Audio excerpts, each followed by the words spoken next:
अमित जी, आप जुड़ गए हैं तो अब सीधे आपसे ही सवाल करते हैं। कांग्रेस तो मोहब्बत की दुकान चलाने वाली पार्टी है अमित जी, और आप लोग मोहब्बत की दुकान में ही ये कटुता चालू कर दिए। अभी तो मंच में बैठने से कौन सा हृदय परिवर्तन हो जाता आपके नेताओं को कि आप लोग ने बैन लगाने का फैसला कर लिया? कि मैं अभी मनीष जी की बातों को सुन रहा था और मैं 100% मनीष जी की बातों से सहमत हूँ।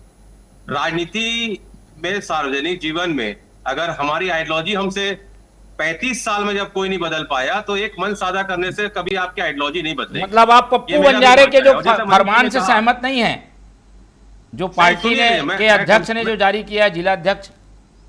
मैं वही कह दूं, देखिए पीसीसी का फरमान नहीं है। पप्पू बंजारे जी ने, मेरी लगातार शाम से ये 5वीं डिबेट है तो मैं उनसे, मेरी बात नहीं हो पाई है, लेकिन मैं जरूर आपके डिबेट के बाद उनसे जरूर बात करूंगा कि किस परिप्रेक्ष्य में उन्होंने कहा। लेकिन जो मैं अभी सुन पाया आपके चैनल पे, और मैं इतना ही कह सकता हूं कि जिस प्रकार से उन्होंने कहा कि भाजपा के नेता जो हैं वो मंचों का उपयोग कांग्रेस के लोगों को अपशब्द कहने में लगाते हैं, तो मुझे लगता है कि हर राजनीति में शब्दों की मर्यादा होनी चाहिए।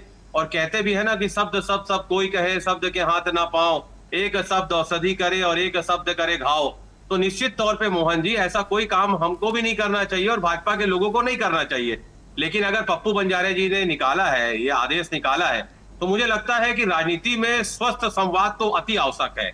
लेकिन अगर संवाद सार्थक होता तो बहुत बेहतर होता, और उसमें अगर सम्मान सम्मिलित हो जाता तो और बेहतर होता। लेकिन अगर उन्होंने कुछ आदेश निकाला है तो कुछ सोच के निकाला होगा। लेकिन मैं आपको फिर कह दूं कि मेरा भी ये व्यक्तिगत मानना है कि अगर कोई मंच साझा, अगर आपको कोई वहां पर किसी भी प्रकार का आपका अपमान कर रहा है तो आप अपमान मत करिए। लेकिन अगर कोई कांग्रेस के विषय में कह रहा है तो अपनी बातों को जरूर रखिए, वहां पर मजबूती से रखिए और उसको जवाब दीजिए, मुंह तोड़ जवाब दीजिए। और मुंह तोड़ जवाब देने के लिए आपको मोहब्बत की दुकान को मानते हुए कि हम मोहब्बत के दुकान के रहवासी हैं मोहन जी, हम ऐसा उत्तर दें कि सामने वाला भी चित हो जाए। मेरा ये व्यक्तिगत मानना है। और एक कांग्रेस का भी संदेश है कि प्रतिस्पर्धा होनी चाहिए, हमेशा होनी चाहिए, लेकिन अपमान नहीं। अतः लोकतंत्र की मजबूती इसी में है कि सभी दल छत्तीसगढ़ की प्रगति, समृद्धि और उन्नति के लिए कार्य करें। कैसे छत्तीसगढ़ समृद्ध हो, सशक्त हो, हम उस पर काम करें। और मैं यही कहना चाहता हूं, अभी पे संतोष पांडे जी का पार्टी लाइन जानना चाह रहा था, पार्टी लाइन क्या है इसमें कांग्रेस की?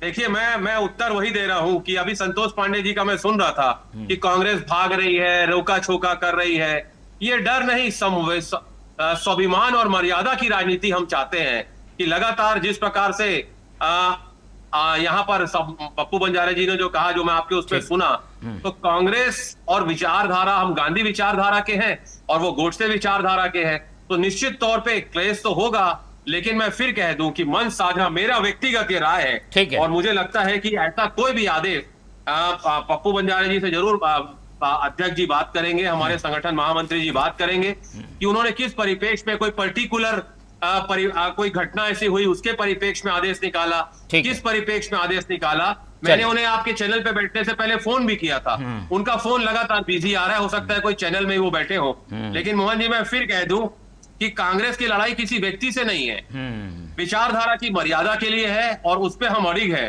और उस लड़ाई में हम समझौता बिल्कुल भी नहीं करेंगे, मैं आपको बता दूं। और रही बात, तो मैं आपको बता दूं कि कौन कहता है मैं आंधी के साथ हूं, मैं तो आज भी गोडसे के दौर में गांधी के साथ हूं, और मैं हर वो मंच साझा करने के लिए तैयार हूं। अगर वहां से कोई कांग्रेस को कुछ कहेगा तो उसका मुंह तोड़ जवाब देने के लिए, लेकिन मेरे शब्दों की मर्यादा रहेगी, और वो मोहब्बत के दुकान के रहवासी की सब। अरे ये सारी बातें ठीक है, ये सारी बातें जरूर आप बंजारे जी को बोलेंगे, मुझे उम्मीद है। लेकिन आपने एक लाइन ले ली है जो कि कांग्रेस की लाइन है, और कांग्रेस पार्टी इसीलिए जानी जाती है थोड़े खुले विचारों वाली और एक सॉफ्ट लाइन लेकर चलने वाली, और उससे अलग हटकर ये फैसला लिया, इसलिए ये डिबेट बैठी है।